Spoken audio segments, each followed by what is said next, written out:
Muy bien. Bueno, para las chicas nuevas, si hay alguien aquí, no se preocupen, y si están del otro lado, tampoco, que Trini va a entregarles, si ya no lo hizo, todo el material, videos y consignas y demás. ¿Sí? Está muy bueno lo que han planteado por el grupo. eh, sobre ese video. Yo les dije, no lo quería matar en la segunda o tercera clase, pero bueno, eso es más o menos así. Moffat decía de que Pichot Rivière también, ¿no? Que después les voy a mandar un poquito de lo que decía Alfredito. Era una persona que en sus clases, o sea, de pronto te hacía reír, pero también, o sea, te hacía llorar. Bueno, he aprendido muchísimo, ¿no? De toda esta escuela, aunque no lo he conocido a él, porque él cuando muere, yo no había nacido, él muere en el 77, así que imagínense. Pero sí de Alfredito, y aprendí de todos los grandes, ¿no? Eh, de hecho, le contaba también, no sé si en esta comisión, que tuve también en esa época, porque por ahí ahora andamos desalineados, tener la posibilidad que el hijo de Pichón me entregue la certificación, ¿no? Bueno, cuando yo terminé psicología social.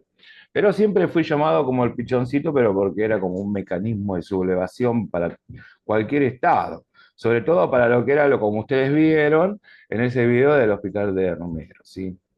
Que ahora vamos a charlar de ello y vamos a charlar de la noción de sujeto o de las nociones de sujeto planteadas por Pichón y también planteadas por las distintas psicologías, ¿sí? Porque no podemos hablar de una psicología básicamente, podríamos plantear esto, ¿no? De hecho, en el programa está que ustedes lo van a cursar y luego lo van a cursar, esperen que haga un poquito de memoria, en segundo año, sí, segundo o tercer año, bueno, por ahí. Eh, lo que ustedes van a cursar básicamente es lo que se llama, que nosotros hicimos el programa inclusive para los acompañantes terapéuticos, psicología general.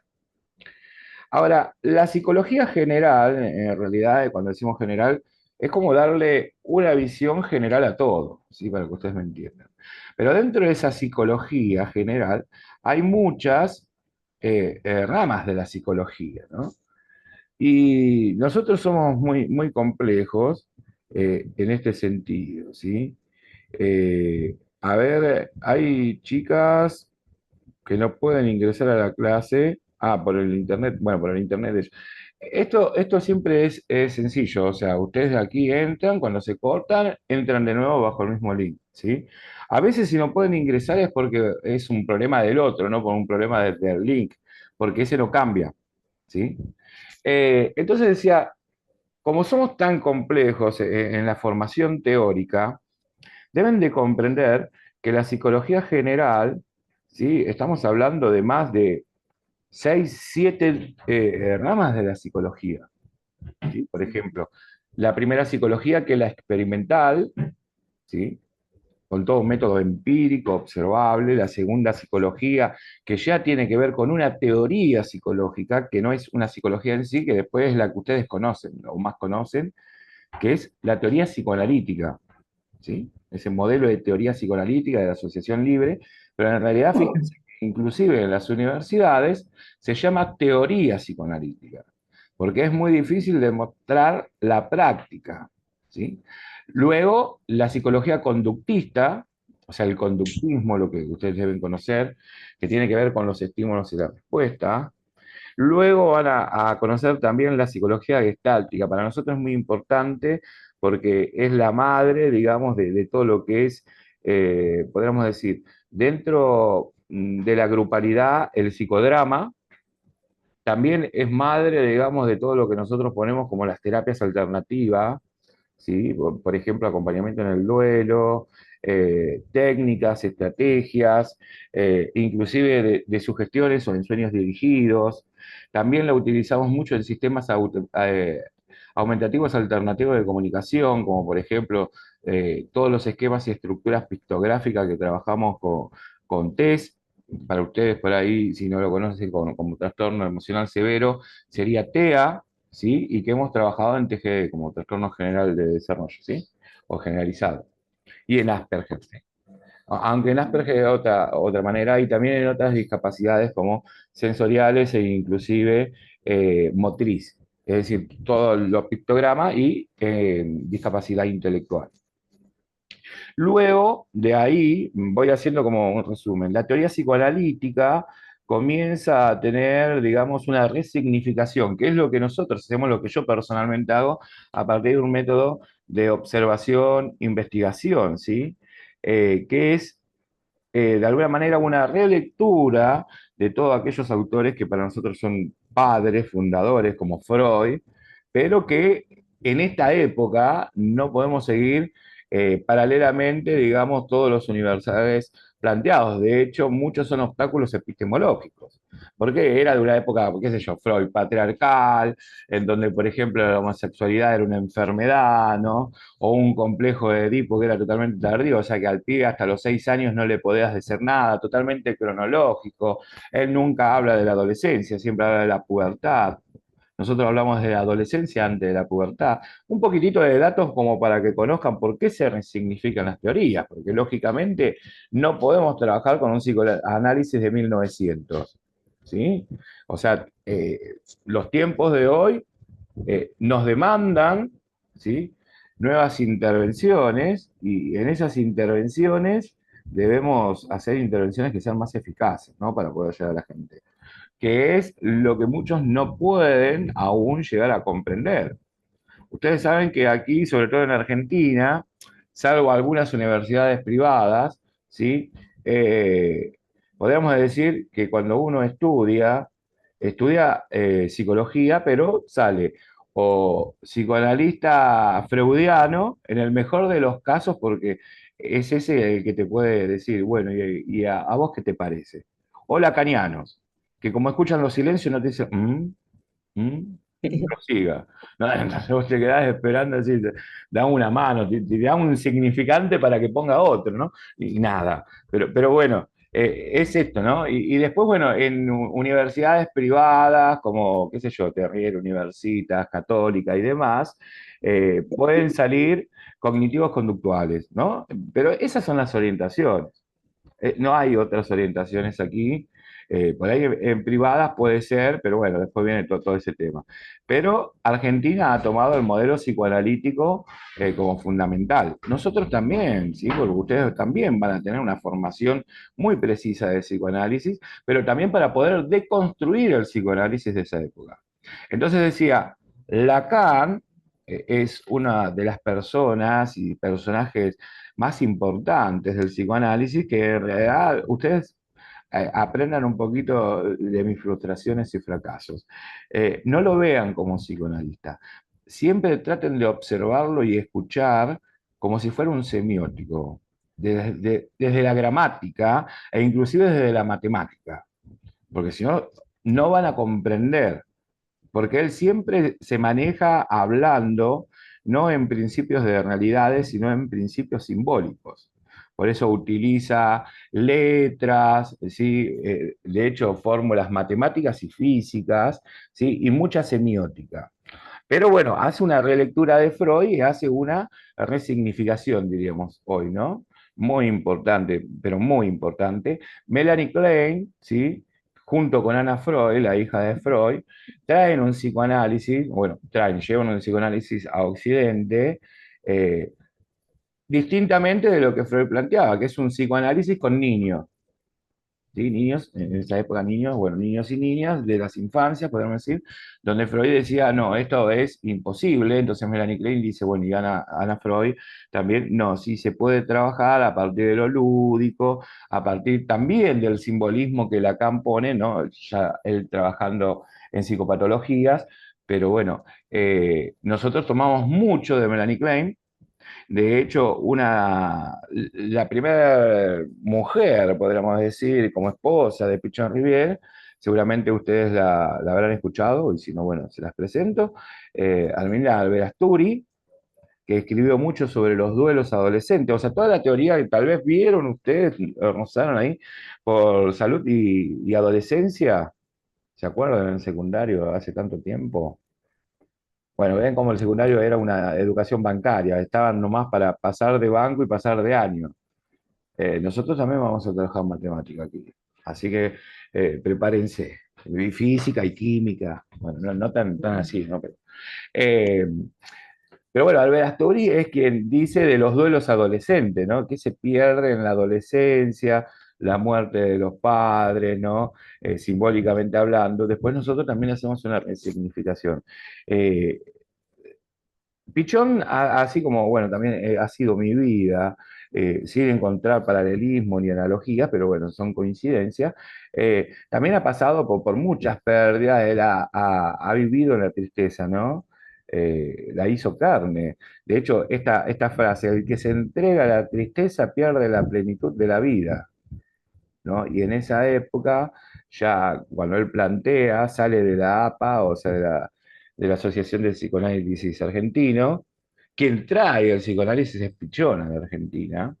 Por eso el gran debate que tenemos con las universidades de psicología y con los centros en donde dan psicología y no nombran a Pichón Rivière, porque gracias a él conocemos el psicoanálisis, pero también la ruptura psicoanálisis. Por eso la ruptura, el primer pasaje es del psicoanálisis a la psicología social, ¿no? Cuando él dice, bueno, no hay nada, y ya voy a las definiciones, en el sujeto que no sea social. O sea, en el sentido de la salud mental estamos hablando. Para que se comprenda bien, porque siempre hay una confusión. Claro que tenemos cromosomas, genes y demás, pero en el sentido de la salud mental, es decir, en el sentido emocional, no hay emociones que sean innatas. Vamos a ir marcando algunas diferencias. También vamos a ir viendo en esto de las emociones, lo cognitivo-conductual, y vamos a tocar autores que verdaderamente son muy interesantes, como Paul Ekman, por ejemplo, que habla de las emociones. Vamos a tomar las 6 emociones básicas del ser humano, pero a diferencia de él, como está resignificada la teoría, no vamos a decir, por ejemplo, sí, que vamos a decir, la sorpresa, el asco, la alegría, la tristeza, son innatas, sino que son construcciones sociales, ¿sí? Es decir, nosotros como niños, niñas, somos como esponjas que vamos absorbiendo todo lo que nos ofrece el contexto. Desde ahí es que Pichón puede resolver, ¿no? A partir de Marx, Hegel, de lo que fue también el socialismo en la Argentina, de lo que fue su vivencia dentro de todo lo que es ese norte, ¿sí? Chaqueño, santafesino, y también de Buenos Aires, puede resolver por primera vez, eh, bueno, sí, Dani, ahora te digo, puede resolver por primera vez todo lo que la psicología ha planteado como contradicción y que la filosofía también. Por ejemplo, ¿sí? Individual, colectivo, salud, enfermedad, mente, cuerpo, ¿sí? Entonces, ¿cómo se resuelve esto? Se resuelve bajo una metodología que es propia, única, que también viene desde Sartre, de la filosofía, pero aplicada, digamos, a todo lo que es, ¿sí? No individual. Y ahí yo voy a tirar antes de las emociones, que ahora te voy a decir, porque en realidad pueden ser más emociones derivadas, es decir, podemos hablar aproximadamente entre 48 y 64 emociones, según mi gráfico. Por eso, o sea, pasé de largo. Pero ahora te voy a decir. Porque podemos hablar de 6 básicas, ¿sí? Pero esas 6 son multiplicadoras. Podemos decir que ni siquiera son multiplicadoras, sino que se elevan al cuadrado. Ahí empezamos con la matemática. Es decir, cuando una persona llega, ¿sí? A ser asistida, nosotros, ¿qué tenemos que desarmar? O le invitamos a que desarme. El síntoma. Ahora, ¿qué sería el síntoma? Más allá de lo que puede decir Freud como una formación del inconsciente, ¿no? Y que entonces llega a la conciencia, el síntoma está definido como un conjunto de síntomas. Es decir, miren, un poquito adelantando, nosotros, a diferencia del psicoanálisis y de la relación transferencial contra transferencial y de otras psicologías, ¿sí? e inclusive de muchas disciplinas que utilizan la psicología, no usamos la relación asimétrica, ¿sí? Nosotros, bueno, digo nosotros, dentro de la psicología social clínica, ¿ok? En lo que es la asistencia, que no es al individuo. Una cosa es hablar de el individuo como, o sea, persona capaz en la probabilidad de ser único, porque nadie es único. Desde ahí es que, acá nos vamos a meter en algunos líos, que la identidad, ¿sí? Proviene del latín que significa idem y que significa igual. O sea que por más que uno diga, ay, yo soy único, no, vos sos lo que han hecho de vos. Hay una manera de llegar a ese fin de ser únicos, que tiene que ver con la desidentificación, la deconstrucción de la identidad, que de todas maneras es una puesta en juego y en común para ir sacando aquellas cuestiones que te han sido depositadas y que te han valido a tomar un rol, por ejemplo, de emisario, para que seas portavoz y decir, no, mira, ¿sabes qué? Todo bien, pero siento que siempre, a ver si alguno sintió esto, siempre fui la oveja negra de la familia, siempre. Y las ovejas negras, o sea, no nos quieren, porque somos mecanismos de sublevación, de transformación, ¿no? Somos sapos de otro pozo. Y muchos somos sapos de otro pozo y hemos sido silenciados, ¿no? Y bueno, nos tuvimos que callar porque era mi papá, era mi mamá, y aceptábamos pasivamente. Eso no es una adaptación activa. Cuando nosotros hablamos de la salud, que es la adaptación activa a la realidad, tiene que ver con la posibilidad de no ser más depositarios, sino de poder ser portavoces. Si no, loco, esto está todo para la mierda. Esto está mal. Y ahí somos, dijo Melanie Klein, expulsados de nuestro propio paraíso por comer los frutos del conocimiento. Bueno, un poquitito es esta la reflexión, ¿sí? Entonces, la identidad que nosotros planteamos hoy tiene que ver con lo que Freud iba a hablar de la teoría de la personalidad. Nosotros ya no hablamos de personalidad, porque la personalidad viene de la persona. Y la persona tenía ciertos temperamentos, o esta palabra que seguramente ustedes utilizan, y después lo vamos a debatir, ¿sí? No, no es el momento, que es la esencia. Yo voy a cambiar todo menos la esencia. Como si uno tuviera esencia de vainilla o algo de eso, ¿no? Pero sin embargo, nosotros no somos esenciales. En ningún lado somos. Y tampoco tenemos esencia, ¿sí? Nosotros somos hijos o sujetos, ¿sí? Sujetos, hijos del discurso. Lo que nos permite entrar en otra cuestión. Es decir, porque si nos ponemos en la esencia de decir, bueno, la posibilidad de cambio, entonces siempre va a ser hasta este punto. No, sí podemos cambiar, podemos transformarnos y transformar la sociedad. ¿Sí?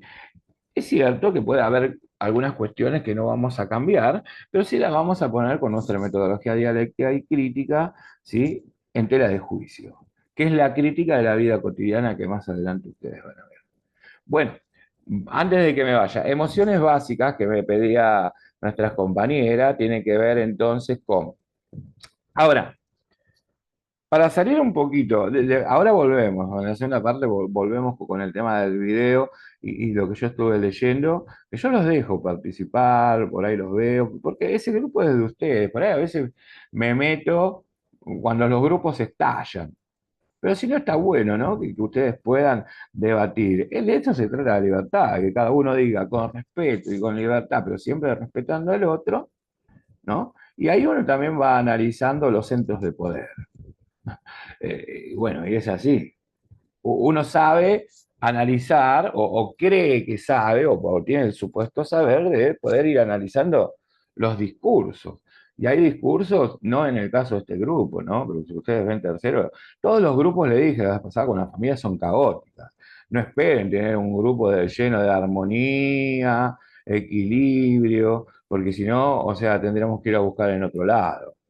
El grupo de psicología social parte con la idea del cambio, y la idea del cambio trae resistencias. Y muchas veces las resistencias tienen que ver con los mecanismos defensivos. Y también, como decía Foucault, con la jerarquía de poder. ¿Sí? Decir, bueno, inconscientemente uno se para y dice, no, porque esto no es así. ¿Por qué? Porque te lo digo yo, ¿no? Y sin querer queriendo, diría el Chavo, está buena esa frase, ¿no? Sin querer queriendo, puede llegar a lastimar. Entonces, bueno, estos grupos, nosotros hacemos toda la observación, todo el análisis, y por supuesto, hay personas que tienen razón. Yo creo que todos tenemos razón, porque justamente aquí lo que no atribuimos es la jerarquía de poder, o sea, no premiamos a aquellos que saben. Tal vez los que saben los cuestionamos a ver si lo que saben es verdaderamente un saber sabido. Es distinto el asunto, ¿sí? Por eso a mí me encanta, ¿no? Los grupos heterogéneos, como decía Pichón, y de distintas edades cronológicas. No hay nada más lindo de juntar un pibe de 18 o una piba de 19 con alguien que diga como hoy, ¿no? Y yo estoy jubilada o me estoy por jubilar, vení para acá, te estamos esperando. ¿Sí? Creo que esa amplitud en donde lo cronológico simplemente es algo simbólico, porque es lo que le da actividad a la vida, lo que a uno lo siente es, productivo. ¿Sí?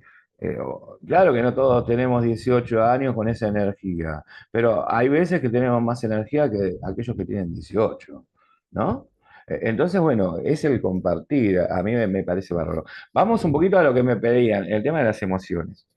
Hay muchas emociones, algunos plantean 8, otros 16, pero en realidad las emociones base, estoy hablando, que luego se van multiplicando, como dije, se van elevando a un exponente, es decir, potencial, a una potencia.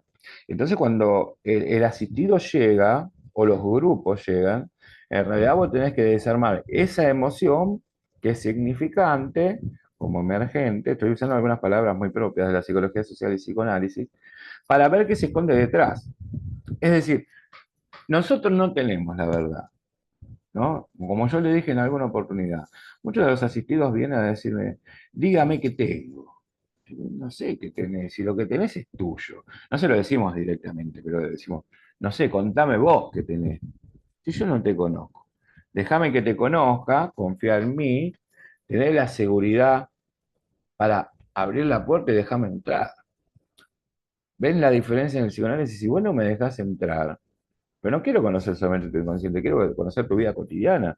Quiero saber de tu conflicto, de tus alegrías y tu tristeza, para poder intervenir, ¿sí? Y no voy a hacer tantas asociaciones libres, porque también vos sos, yo el supuesto saber te lo voy a dar a vos. Por ejemplo, voy a hablar con Gaby. Gaby, el supuesto saber es tuyo. A diferencia de Freud, que decía, bueno, hay algo de nosotros que no sabemos. En una resignificación y relectura, Lacan va a decir, Gaby, sí sabes lo que tenés. El tema es que no te querés encontrar con tus propios fantasmas. Porque qué jodido es esto, ¿no? Me acuerdo en un congreso también que se habían levantado todo de consumo problemático, en donde, bueno, justamente hablaban primero en términos psicoanalíticos, ¿no? De la adicción como que en realidad uno pasa al acting del consumo, que en esa época la cedronal no estaba con consumo problemático, sino usaba la definición vieja de adicciones. Y entonces el psicoanálisis de la adicción, eh, o en la palabra adicción, significa a, ¿sí? Como contrario, como oposición a la adicción, que significa hablar. Entonces era muy fácil decir que el adicto era la persona que no podía hablar y entonces pasaba al acto. Una explicación de la teoría psicoanalítica magnífica, como si fuese la solución de todo, ¿no? Y entonces, bueno, que uno en realidad entraba en el campo de la adicción porque no sabía por qué entraba. Entonces, en ese congreso, me acuerdo que dije, bueno, me paré y dije, en realidad ustedes están equivocados. Claro, por supuesto, después fui invitado con mucha generosidad a retirarme. Después me llamaron, ¿no? Y le dije, porque no es que uno no sepa, uno no quiere encontrarse con sus propios fantasmas. Y además yo tenía la teoría que el consumo comienza antes del consumo. Imagínense que ustedes están esperando, qué sé yo, que venga el tranza. Ya están consumiendo. Ya desde el sistema nervioso ya empieza, ¿no? La adrenalina, bueno, endorfinas y demás, cómo a manejar el cuerpo. Ya se comienza, ¿sí? A consumir antes. Aparte se comienza a consumir antes entre la distancia entre lo esperado y encontrado, pero queriendo encontrarse con eso. Es decir, bueno, y ahora cuando venga, no sabe, va a ser, y después es una desilusión, porque nunca te encontrás con los resultados de la primera satisfacción. Por eso, ¿no? Lo que es el consumo, que puede ser controlado, como las emociones. Si ustedes identifican en qué momento consumís, porque todos consumimos. Ah, porque estamos en una sociedad de consumo. Entonces el consumo problemático no es solamente las drogas. La mejor manera de llamar a la droga, que después me encuentro a Darío Zeta que lo decía en la deconstrucción, en la identidad, yo lo llamaba como fármaco, ¿no? Un término compuesto. Porque no lo voy a decir como lo dice la OMS, todo cuerpo que se ingiere, ¿no? Todo cuerpo externo que se ingiere y entonces provoca un cambio de comportamiento. Porque si no, todo es una droga, ¿no? Sobre todo lo que termina en ina, teína, cafeína, ¿sí? Y demás. Entonces, en una sociedad de consumo se consume, ¿no? Capitalista, neoliberal como esta, se consume todo, porque termina siendo esta definición de sujeto, ¿no? Que Marx decía, al final el sujeto es como una mercancía que se compra y se vende en el Estado, como cualquier otra, y necesita consumir, volviendo al término de sujeto de Pechán Rivière, porque uno es un sujeto de necesidad, y si vive en un mundo de necesidades y capitalista, necesita consumir como ustedes pueden consumir una serie, como pueden consumir, ¿no? Ahora, una cosa es consumir, otra cosa es pasar al consumo problemático y decir, no, no voy a trabajar porque me quedo mirando la serie o me quedo drogándome, ¿sí? Se dan cuenta de lo que digo, ¿no? E inclusive los hábitos rutinarios que podemos tener, ¿no? Por ejemplo, en Estados Unidos, nadie ya a esta altura puede levantarse sin tomar café. Entonces, eso cambia la palabra, para que vean un orden, ¿no? En lo que estoy diciendo. El consumo, que puede ser identificado y controlado, decir, no, hoy no consumo. ¿Qué no consumís? No consumo el alcohol. No, por más que me haya acostumbrado a un vaso de vino, no, hoy no. ¿Pero por qué? Porque no, no quiero, porque no tengo ganas, porque voy a esperar el fin de semana. Bueno, después lo llaman como el consumo excesivo, ¿no? Pero yo digo, no, el exceso lleva a un consumo que es descontrolado, que va a ser problemático. Y el consumo problemático, cuando ya pasa a ser problemático, porque ya, o sea, se pone en una categorización de necesidades, como en primer lugar ya no hay familia, no hay trabajo, no hay nada, no hay estudio, no hay nada, y está el consumo primero, pasa a la adicción porque genera una dependencia física y psíquica. ¿Qué tiene que ver esto con las emociones? Bueno, que las emociones siempre la han tornado en un nivel o totalmente positivo o negativas. Lo que yo digo que un sujeto de emociones, las emociones son tanto positivas como negativas. Vamos a pensar en estas seis. Es un adelanto, este chiquitito. Por ejemplo, el enojo descontrolado como emoción es la ira, ¿sí?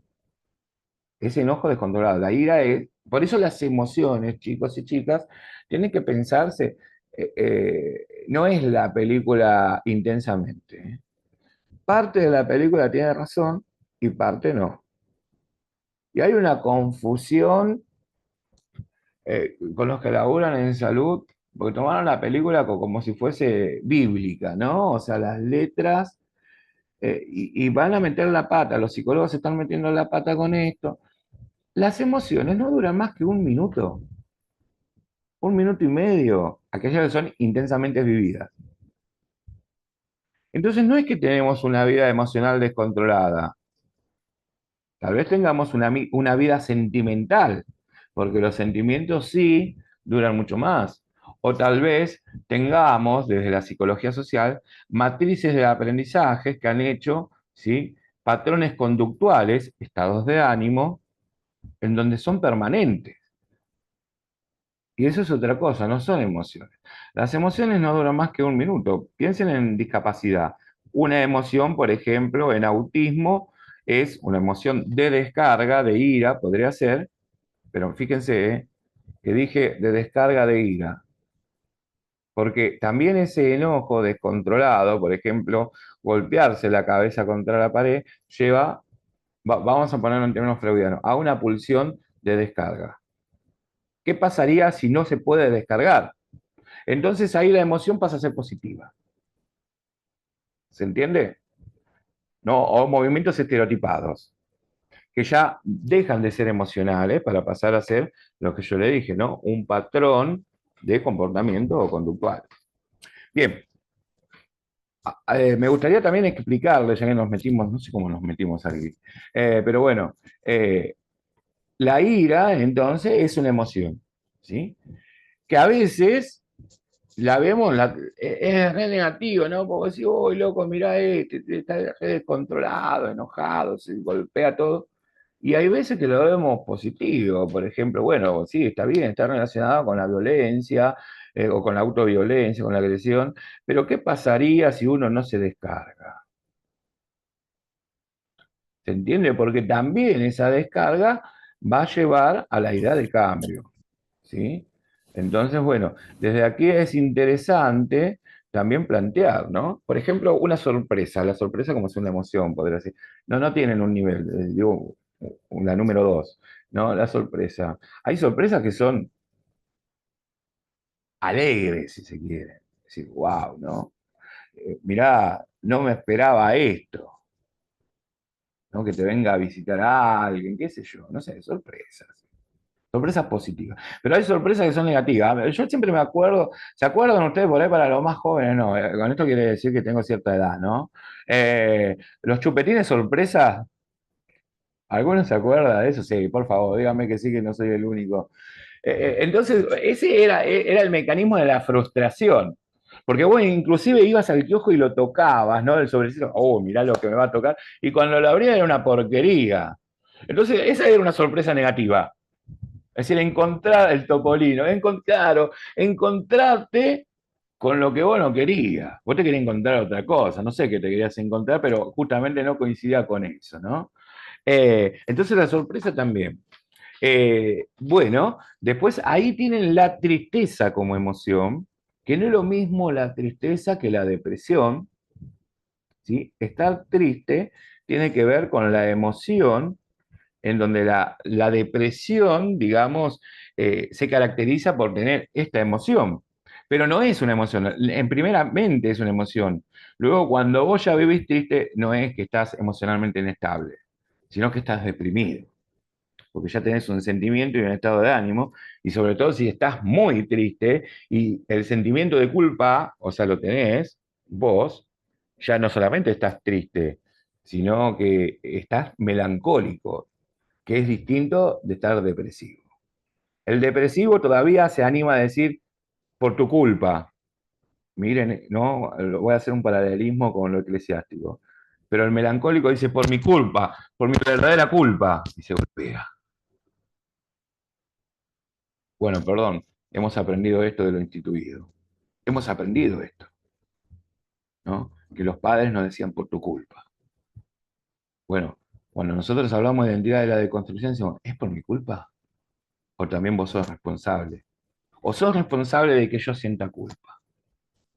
Y ahí hacemos un parate. Pero ven cómo es positivo y negativo.